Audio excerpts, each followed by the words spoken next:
Hi, it's Richard from Ignite Growth and also the author of Remarkable Business Growth.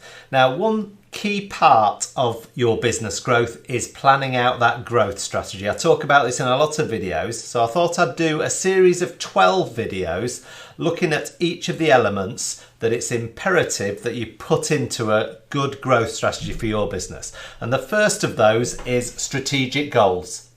Make sure you clearly map out what your goals and objectives are for your strategy right at the start. So part one, the work I initially do with any client is always getting really specific about our goals, our growth goals, and particularly our revenue goals.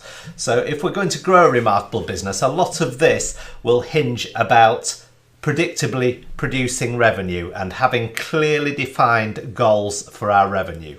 So I always, when I sit down with a client, I get very, very specific about where we need to be in the next 12 months, 24 months, 36 months. I usually am mapping this out over a 3-year period. But the most important goal for you to think about if you're watching this video is be really specific on where you want to be in 12 months time. So where do you want to be at the end of December next year? And then put that down as a figure. So wherever you are now, it doesn't matter, but just set yourself that goal and be really specific in pounds and pence of where you want to be.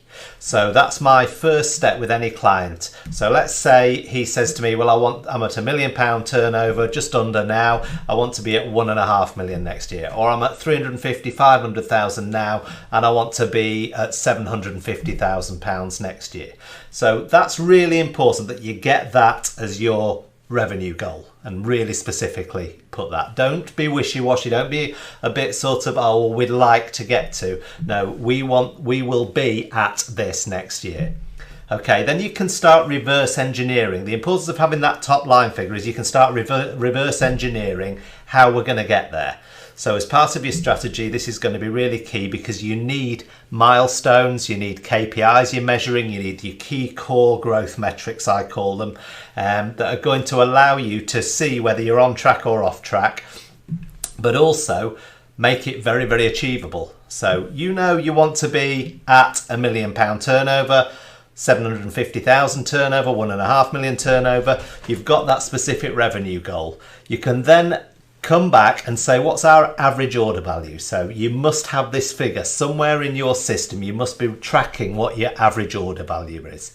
So again, if you haven't got this figure yet, don't worry about it. Just go back to your previous 100 orders that have come through your business and then work out what the average order value is. I know every order will have slightly different values, but if you average those values out, what's your average order value? Because once you've got that figure in place, you can then say that means we need this many orders to get to 750k. We need this many orders to get to 1 million. We need this many orders to get to 1.5 million. So again, you'll now have a top line revenue goal. You'll also know exactly what number of orders you need to get to hit that revenue goal. So that gives you a clear goal for your sales plan. We need to hit this many orders in the next 12 months. So again, there's two metrics there. There's your average order value you're tracking, and then this is how many orders we need. Okay, you then can reverse back from that and say, right, to hit that many orders, how many customers do we need and how many leads do we need? So look at your business, and again, you're going to look at cost of customer acquisition and also the customer lifetime value. So customer lifetime value is something that you need to know because you need to really have a good grasp on whether people buy off you once or whether over a period of time they buy off you 4 or 5 times. And again, that's really key because you're going to factor this in to your revenue growth. You then go back to leads. So lead generation is a key thing. So what's your sales conversion rate at the moment? Are you converting at 1 in 4, at 20, 25%? Or are you 1 in 5, which would be 20%? Go back and say, for every 5 leads, I get 1 customer, or for every 4 leads that come in, I get 1 customer. Okay, because then you know I need this many customers and this many orders to hit my goal. We're converting at 1 in 4, so I need to generate this amount of leads. So again, you've got another figure now in your metrics, in your milestones. marketing or your marketing efforts need to generate you this many leads over the next 12 months to hit that figure. Okay, so all of this, remember, is upline, if you like, from the number of leads that you're generating. So again, look at cost of customer acquisition at a later date, because that'll tell you how much you can afford to invest into acquiring new customers. But again, it's a figure worth having in mind and worth having on your dashboards. Then work back from your leads through your lead sources. So where are those leads going to come from?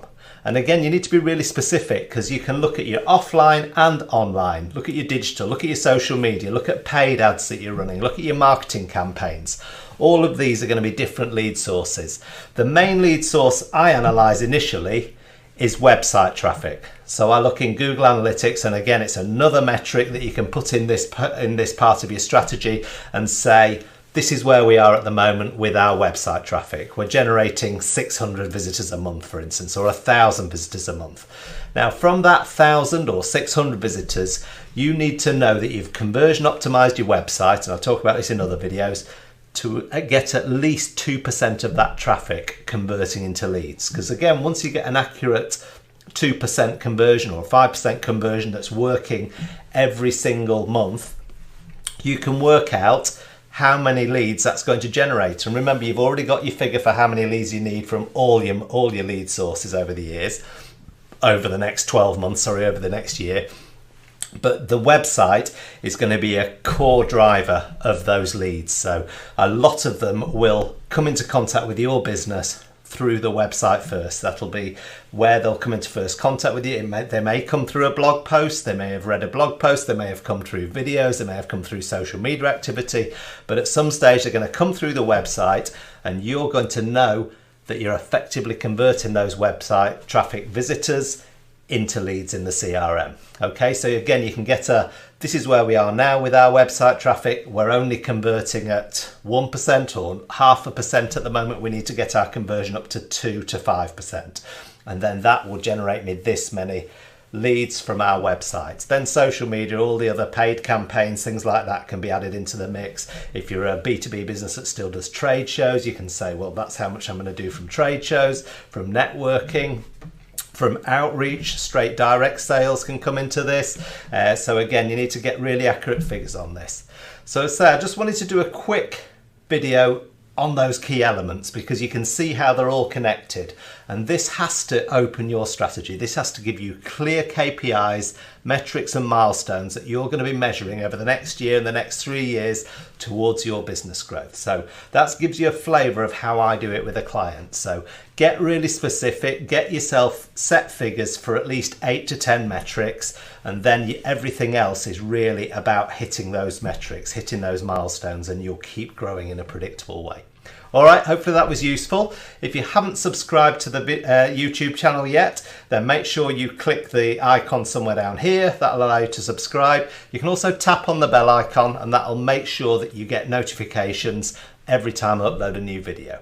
But that's the first of my strategy videos that I wanted to do for you. There will be a series of about 12 that I do of these, just looking at every element as you go through your strategy. So have a look in the rest of this playlist and make sure you have a look at the other videos as well. All right, take care, and I'll talk to you soon.